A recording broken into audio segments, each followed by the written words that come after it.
Y'all, what in the actual world is going on with Wynonna Judd's daughter, Grace Kelly? She can't seem to stay out of trouble. In her last string of criminal events, she reportedly stole a van from a pastor and was high on heroin, and you won't believe what she told police. So 28-year-old Grace was arrested on October 27th yet again for allegedly stealing a $3,800 van from 31-year-old Kent Hart, who is the pastor or leader of Ground Zero Church of the Nazarene. This is in Charlottesville, Virginia. She is now facing 7 charges, including 3 counts of felony and grand larceny and driving without a license. She is further accused of destruction of property, failure to use headlight, and setting in motion a vehicle with the intent to commit a crime. So Kent said on that Sunday night when she stole his van, he was inside the kitchen with his family. He was talking to his daughter, and then he looks out the window and he sees the van leaving his home. He then went and chased Grace because she was the one who stole the van. He was in his Yukon and he boxed her in, and that forced her to stop by the edge of a road. He approached her and was like, "You stole my van, get out of my van." That was while he was beating on her door, or on his door of the van.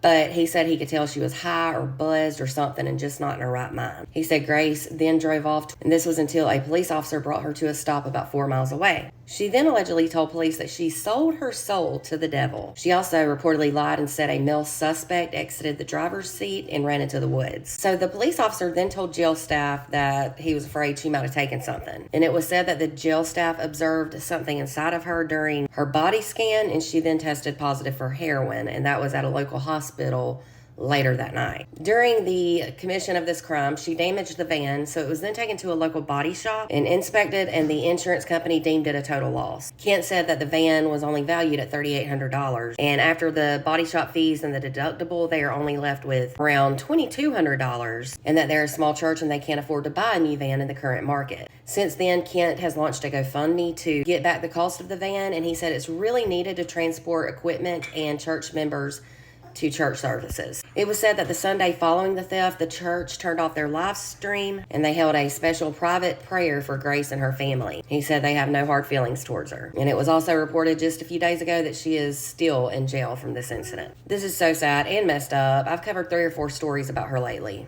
She just can't seem to get right and stay out of trouble. Do you think this has to do with her childhood, the fact she grew up with a famous mom? And you know, Grace actually has a child of her own. Let me know what you think in the comments. And for more true crime, be sure to give me a follow. And if you're on YouTube, click subscribe.